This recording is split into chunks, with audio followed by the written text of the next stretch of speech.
Welcome to my YouTube channel. ఇవాళ మీకు నేను చికెన్ ఎగ్ ఫ్రై చేసి చూపిస్తాను. అందులో వెజిటేబుల్స్ కూడా వేస్తాను. అవి ఏంటో చూద్దాం రండి ఒకసారి. ముందుగా చికెన్ 150 గ్రాములు తీసుకున్నాను. దాన్ని కొంచెం పసుపు వేసి బాయిల్ చేసి ఇలా చిన్న చిన్న ముక్కలు కింద చేసి పెట్టుకోవాలి. 3 గుడ్లు, బీన్స్, ఫ్రెంచ్ బీన్స్ అండి ఇవి ఒక 4-5, ఎక్కువ అవసరం లేదు. ఒక క్యారెట్ పెద్దది, క్యాప్సికమ్ చిన్నది ఒకటి, కొత్తిమీర లాస్ట్ వేయడానికి, black pepper, white pepper, salt, Amul butter చిన్న క్యూబ్స్ ఉంటాయి కదండి, అవి 2 తీసుకున్నాను. ఇది బాస్మతి రైస్ అండి, 150 గ్రాముల రైస్ తీసుకున్నాను నేను. ఇది ఆల్రెడీ హాఫ్ అన్ అవర్ ముందు నానబెట్టి ఎసరు పెట్టుకొని అందులో కొంచెం ఉప్పు, కొంచెం ఆయిల్ వేసి 80% ఉడికించి మళ్ళీ వాష్ చేశానండి. ఇది డ్రై అన్నం రైస్ ఇలా పొడిగా ఉండాలండి, మొత్తం ఉడకకూడదు రైస్. ఇప్పుడు 80% ఉడకాలి ఫ్రైడ్ రైస్కి. మిగతా 20% మనం ఫ్రైడ్ రైస్లో వేపుతాం కదా, అందులో కుక్ అయిపోతుందండి. రైస్ మాత్రం మొత్తగా ఉండకూడదు, ఇలా పలుకులుగా ఉండాలి. అది చూసుకోండి కంపల్సరీ. ఇప్పుడు ఎలా తయారు చేయాలని చూపిస్తాను. ఇప్పుడు స్టవ్ మీద బాండి పెట్టానండి. స్టవ్ ఆన్ చేస్తున్నాను, మీడియంలో పెట్టుకుందాం. ఇప్పుడు ఇందులో కొంచెం ఆయిల్ వేసుకుందాం అండి.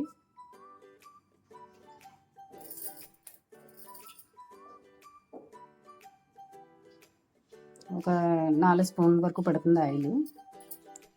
ఒక 4 స్పూన్ల ఆయిల్ వేసాను, ఎందుకంటే ఫస్ట్ ఎగ్ బీట్ చేసి బాగానే అందులో వేసుకొని వేపుకొని తీసుకోవాలి. అందుకని 4 స్పూన్ల ఆయిల్ వేసాను. ఎగ్స్ బీట్ చేద్దాం ఇప్పుడు. ఎగ్స్ ఇలాగా బాండీలో వేసుకోవడం కంటే ఇలా ఒక బౌల్ తీసుకొని అందులో వేసుకొని బాగా బీట్ చేసుకొని వేసుకుంటే ఎగ్ మీకు ఆమ్లెట్ బాగా పొంగుతుంది. అలా అయితేనే బాగుంటుంది టేస్ట్. డైరెక్ట్గా వేయకండి, ఎప్పుడు ఇలా వేసి బాగా బీట్ చేసుకోండి.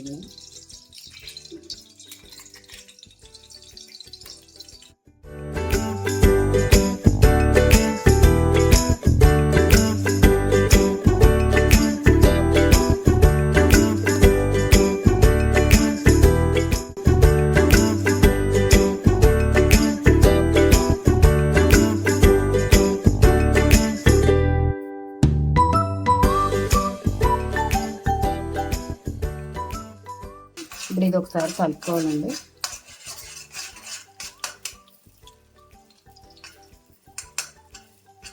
ఎగ్ని ఇలా బాగా కలుపుకోవాలి. ఎగ్ ఇలా వేగింది కదండి, ఇప్పుడు దీన్ని సపరేట్గా వేరే బౌల్లోకి ఏం తీయక్కర్లేదు. నేను చేస్తున్నాను చూడండి, అలా చేయండి. ఇలా పక్కకు జరిపి ఇందులో మనం ఆల్రెడీ బటర్ క్యూబ్స్ చెప్పాను కదండి ఇందాక, ఆ క్యూబ్స్ ఇందులో వేసుకోవాలి. 2 తీసుకున్నాను. నేను తీసుకున్న రైస్కి 2 సరిపోతాయి, 2 తీసుకున్నాను. కొంచెం ఆయిల్ వేద్దాం అందులో, ఇంకొంచెం ఆయిల్ పడద్దు.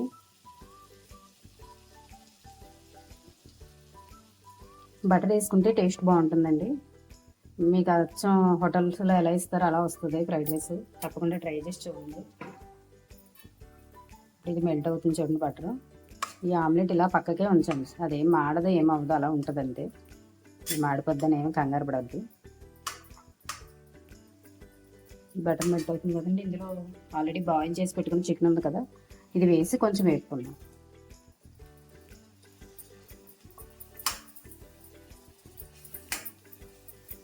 కొంచెం దోరగా వేగేలాగా వేపుకుందామండి.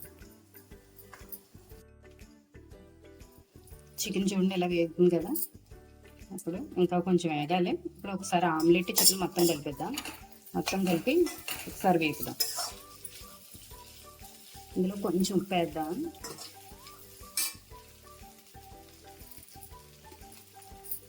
కొంచెం అండి, ఒక 2 చిటికెళ్ళు అంతే వేసి, ఇంకా కొంచెం ఆమ్లెట్ చక్కగా ఉంటుంది కదా, చికెన్ కూడా కొంచెం వేగితే టేస్ట్ బాగుంటుంది. ఇంకొంచెం వేగాలి.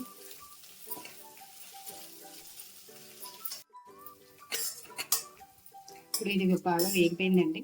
ఇప్పుడు ఇందులో 1 by 1 వెజిటేబుల్స్ కట్ చేసుకున్నాం కదా, అవన్నీ వేసుకోవాలి. బీన్స్, క్యారెట్, క్యాప్సికమ్ వేసి ఒక క్షణం, ఎక్కువ మగ్గకూడదండి. ఇది కొంచెం క్రంచీగా ఉంటేనే తింటుంటే మనకు పంట కింద తగిలి బాగుంటుంది టేస్ట్.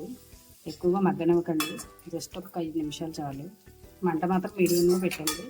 రైస్ అన్నీ వేసేటప్పుడు హైలో పెట్టి బాగా ఫ్రై చేయాలి. ఇలా కాసేపు మగ్గుతాయి చూడండి.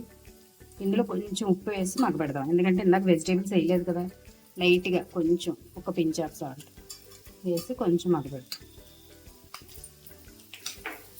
కొంచెం ఒక్క నిమిషం వేగండి. ఇవి వేగిపోయినాయండి ఆల్రెడీ. ఇప్పుడు ఇందులో రైస్ వేసేద్దాం. ఆల్రెడీ హాఫ్ అన్ అవర్ నానబెట్టి 80% ఉడకబెట్టుకొని డ్రైగా ఇలా ఉండాలండి రైస్. ముద్దగా ఉంటే పని చేయదు. ఈ రైస్ని ఇప్పుడు ఇందులో వేసుకోండి. రైస్ అంతా ఇందులో వేసుకోండి.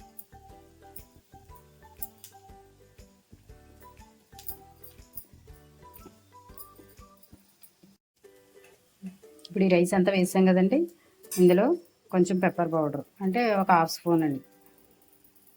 మీరు తినే కారాన్ని బట్టి కొంచెం ఎక్కువ కావాలంటే వేసుకోండి, కానీ సమానంగా వేసుకుంటేనే బాగుంటుంది. వైట్ పెప్పర్ ఒక హాఫ్ స్పూన్ అండి. సాల్ట్ ఇందాక కొంచెం కొంచెం వేసాం కదా, చూసుకొని ఇప్పుడు టేస్ట్కి తగ్గట్టు వేసుకోండి. ఒక హాఫ్ స్పూన్ అయితే పడుతుంది, చూసుకొని వేసుకోండి. అంతేండి. ఇవన్నీ వేసి బాగా కలుపుకోవాలి.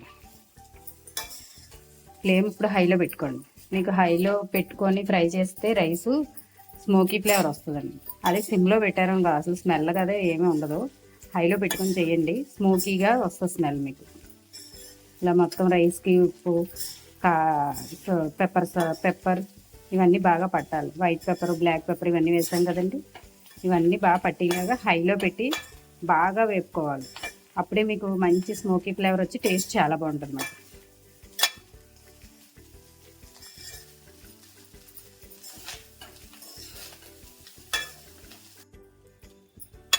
చూడండి, ఇవి మొత్తం వెజిటేబుల్స్, గుడ్డు, చికెన్ అన్నీ మిక్స్ అయినాయండి. బాగా రైస్ కూడా చాలా బాగా వేగింది, మంచి ఫ్లేవర్ వస్తుందండి. ఈ పెప్పరు అన్నీ కూడా సరిపోయినాయండి. నేను వేసినవి నాకు కరెక్ట్గా సరిపోయినాయి. మీరు కూడా మీ రుచికి తగ్గట్టు వేసుకోండి. ఇది పిల్లలకి పెడితే ఎంతో ఇష్టంగా తింటారండి. లంచ్ బాక్సెస్కి అవి కూడా చాలా బాగుంటాయండి. పిల్లలు రైస్ తినడానికి మారం చేసినప్పుడు ఇలా చేసి పెడితే చాలా ఇష్టంగా తింటారండి. ఇది రెడీ అయిపోయిందండి. దీంట్లో లాస్ట్ కొంచెం కొత్తిమీర వేస్తున్నాను. కొత్తిమీర వేసి స్టవ్ ఆఫ్ చేసేయండి. కొత్తిమీర బాగా తురుముకొని ఇందులో వేసుకొని ఒకసారి మిక్స్ చేసి స్టవ్ ఆఫ్ చేసుకొని ఎంతో రుచిగా ఉండే ఫ్రైడ్ రైస్ హోటల్ టేస్ట్లా వస్తుందండి. రెడీ అయిపోయింది చూడండి. ఎంతో రుచికరమైన chicken egg fried rice ready అండి. మీరు కూడా తప్పకుండా ట్రై చేసి చూడండి. టేస్ట్ అయితే సూపర్ ఉంటుందండి. దీన్ని ఇష్టపడతారు, ఎందుకంటే ఇందులో మసాలాలు కానీ ఏమీ ఉండవు. సాఫ్ట్గా ఉంటుంది. మనం ఎంత తిన్నా సరే మన స్టమక్ పాడయ్యే అవకాశం అయితే లేదు. మసాలాలు కానీ ఏమీ వాడము ఇందులో. సాఫ్ట్గా అల్లం వెల్లుల్లి పేస్ట్ కూడా వేయమండి. ఇవి ఓన్లీ పెప్పర్ యూజ్ చేస్తాం. పెప్పర్ కూడా అది హెల్త్కి మంచి చేస్తుంది తప్ప హాని చేయదు. అందుకని తప్పకుండా ట్రై చేసి చూడండి. మీ పిల్లలు కూడా ఇష్టంగా తింటారు. ఓకే అండి, బాయ్ అండి.